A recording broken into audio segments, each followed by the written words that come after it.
Subukan naman natin gumawa ng bibingka sa kawali gamit ang pancake mix. At nagulat nga ako sa kanya resulta dahil napakadali at napakasarap pala nito. Tara, samahan niyo ako. Let's cook! Gagamit lamang tayo dito ng hotcake mix. Bale, 2 pack ang sa loob nito pero 1 pack lang ang ating gagamitin. Pagsama-samahin lamang natin ito sa ating mixing bowl at mag-add na rin tayo ng 1 kutsara ng white sugar or brown sugar. Maglagay na rin tayo ng gata, pautay-utay lamang tayo maglagay para makuha natin ang tamang timpla. Mag-crack na rin tayo ng 1 large egg at haluin lamang natin ito ng mabuti hanggat na ma-will mix lahat ng ingredients. Kung gusto niyo na mas marami at mas malaki ang gagawin niyo na bibingka na sa inyo na yan, dublihin niyo na lang ang ating ingredients na gagawin. Kapag ganito na kaganda ang ating mixture, maglatag lamang tayo ng dahon ng saging sa ating kawali. Saka naman natin ilagay ang ating mixture na pang bibingka. Tapos maglatag na rin tayo o maglagay na rin tayo ng toppings ng ating in-slice na itlog. Kung meron kayo na salted egg, mas maganda. Gagara na rin natin ito lang cheese para bibingkang-bibingka ang datingan para mas masarap at mas cheesy.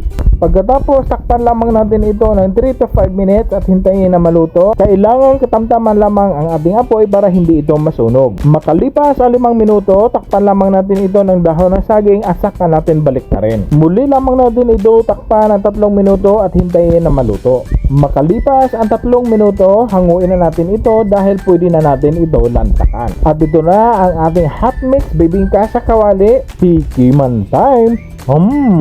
Yummy!